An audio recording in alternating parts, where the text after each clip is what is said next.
Great. So welcome, Michael, again.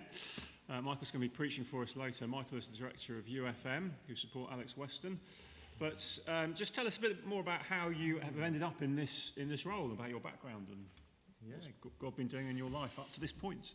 Thanks, Tom. Yeah, good. It's lovely to be here. Thanks for your warm welcome. I said this morning, if you told me when I was like 21 I'd be doing this for my job when I was a grown-up, I'd have been quite disappointed. I kind of thought mission was a noble thing to get involved in and a good thing, but not for me. Other Christians could do that. I was quite happy in my original job. But yeah, I had a year in Indonesia. It came as a surprise in my early to mid-20s. And I guess God used it to open my eyes to the wider world, some of the physical and material needs, but also particularly spiritual needs, peoples and places with little access to hear about Jesus or little access to churches. And over a period of a few years, I guess God really used that to challenge me. Was I willing to go anywhere he might send me? Initially, the answer was no. But, of course, God does his work in our lives, and that began to change. Long story short, we ended up, got married to Rachel. We ended up training for ministry at college, just behind Tom and Sue. And we were sent to Indonesia from our church in Nottingham. Only there 3 years. We came back much earlier than planned. My wife hit some health struggles. It's a challenging period for us in life. But again, God's hand was on us for good, of course. And we were able to then move into this role with UFM today. Wonderful. Yeah. And you mentioned your wife, Rachel's Andy Palmer's sister. This is true. Right? So Andy Palmer was assistant minister here a number of years ago. Small world. So there you go. Little link for you there. Yeah, I've been here twice before because of the Andy Palmer connection. Yes. Well, there you go. Yeah, a long time ago. So tell us more about what is a mission agency? I mean, what's the point? Why do we need mission agencies? What's Good the point question. of them? Good question. Well, you could argue you don't need them at all, actually. Hopefully, I won't get into that fully because I'll be out of a job. But I guess we'd think that, biblically speaking, the primary privilege and responsibility to identify and train and send and support workers into mission rests with churches. And particularly church leaders have that responsibility to be equipping God's people for works of service, Ephesians 4.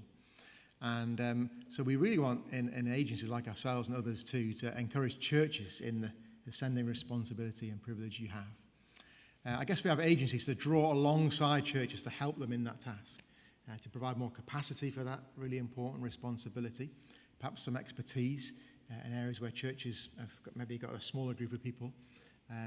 And so we're here really to facilitate churches, not to take people out of churches to do our thing that we've decided we're going to do.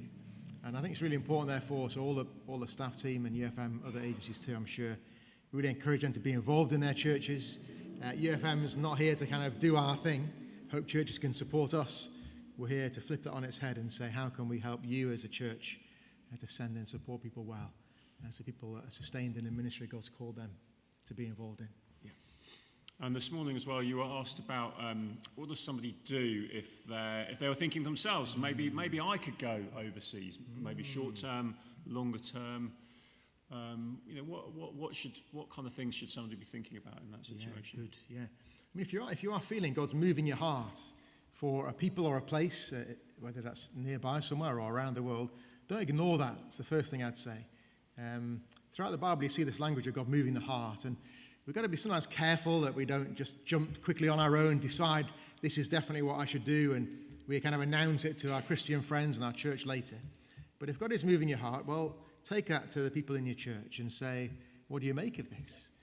Again, don't rush too quickly to the agency. We'd love to talk to you, of course, and UFM and other agencies too. But talk to those who know you really well. They know your character.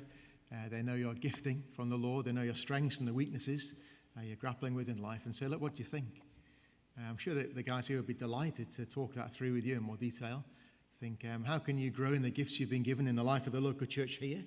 Maybe how could you dip your toe in the water of cross-cultural ministry, maybe in the local community or other parts of London, and maybe then with time be sent to another part of the world to continue to discern, in a sense, God's leading, to have that very much as a conversation with those in your church. Yeah.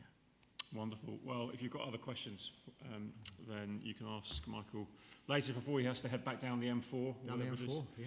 Down Thanks. to Marlborough. So, yeah, great. We're looking forward to hearing you preach later. Thank you so much. Thank you.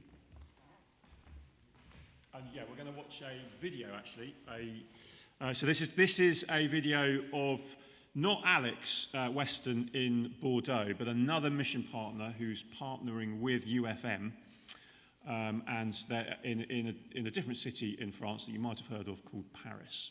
So this is what they're up to here. Église Connexion is a vibrant young congregation in the heart of Paris. Most people are in their 20s, early 30s, a few young families, lots of young professionals, lots of people who want to serve the Lord in many different ways.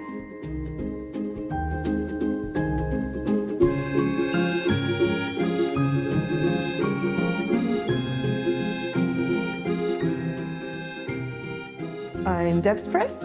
I am sent by Christchurch Mayfair and supported by Holy Trinity Wallington and Christchurch Stantonbury, and I work in Paris.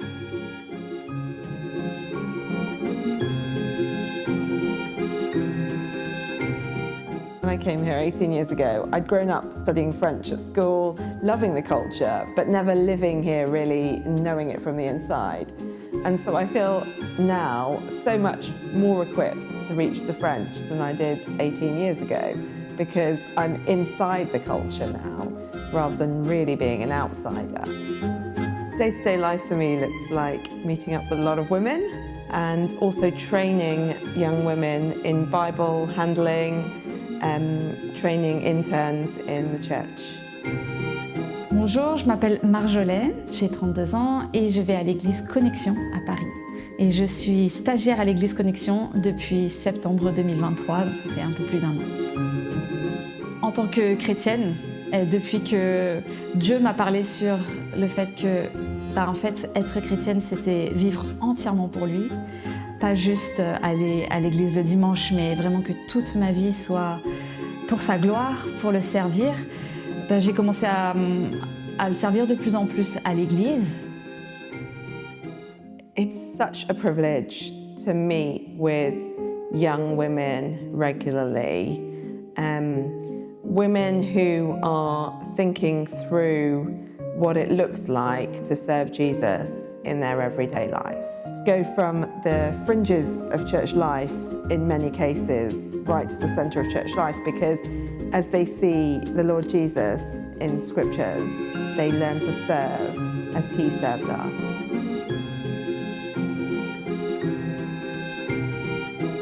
Avant de faire ce stage, Debs, c'est un peu la grande sœur de l'église. Et donc, avoir quelqu'un qui est là, que ça se voit qu'elle a de la maturité, autant dans la vie que dans la connaissance de la Bible, dans la connaissance du Seigneur, c'est vraiment précieux à l'église. Et aujourd'hui, en tant que ma maître de stage, voilà, c'est une personne clé pour moi. C'est à la fois quelqu'un qui m'enseigne, qui me guide, qui me soutient aussi dans la prière, tous nos moments d'échange et de discussion. Et ouais, c'est vraiment encore une fois une grande sœur, en même temps responsable, vraiment elle est précieuse.